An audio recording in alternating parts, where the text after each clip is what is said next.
Welcome to The Lead. I'm Jake Tapper. We begin with the turmoil roiling the Trump presidency. President Trump today lashing out after a 1-2 punch, exposing senior officials in his administration expressing concern about his temperament, his impulsiveness, his studiousness, and more. Most recently laid bare in a stunning New York Times op-ed written by an anonymous senior Trump administration official in today's newspaper, as well as in the pending book by Bob Woodward, based on hundreds of hours of taped interviews and dozens of sources in President Trump's inner circle.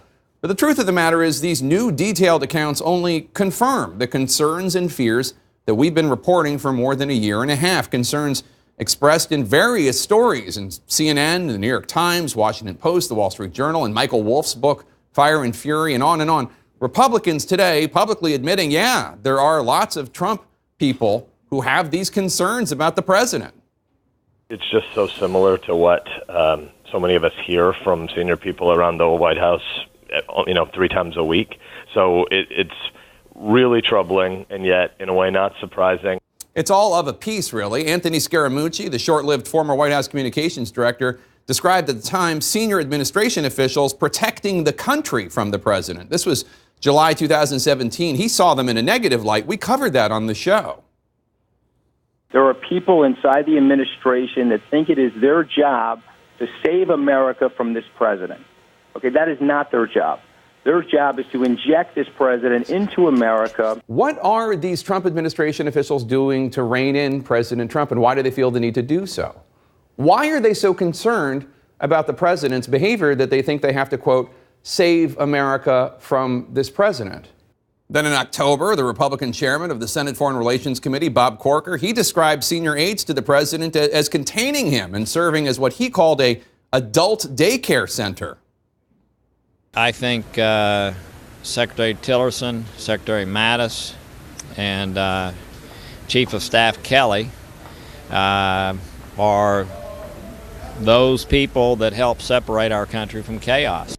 Now, allies of the president suggest that the smartest strategy for the White House today would be to ignore this New York Times op-ed, not give it oxygen, not lend it credibility. Instead, of course, we've seen a river of denials from Vice President Mike Pence to Secretary of State Mike Pompeo, UN Ambassador Nikki Haley, Transportation Secretary Elaine Chao, and on, each one insisting he or she did not author the anonymous New York Times op-ed. Now, of course, each denial only serves to keep this story alive, and each denial lends credence to the possibility that it could have been that person, Vice President Pence, Secretary of State Pompeo, anyone else. So why do these statements of denial keep coming? Well, a top White House official tells CNN's Jeff Zeleny that the president has clearly sent a signal he likes it when his top officials issue these denials. Recall just yesterday, he praised Defense Secretary Mattis and others who denied some of the statements attributed to them in the Bob Woodward book. He wrote the most beautiful statement. I appreciated the statement of John Kelly, and I appreciated the statement of many others. These new denial statements, the source tells Jeff Zeleny, today are being printed out and hand-delivered to President Trump for him to read. Now, this all might seem a self-defeating strategy. Perhaps one might even call it impetuous, petty, ineffective.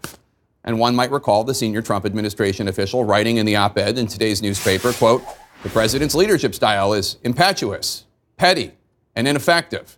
There might be a better way for a president to rebut these accounts from senior administration officials that are harsh and very critical than to confirm the very qualities in his reaction.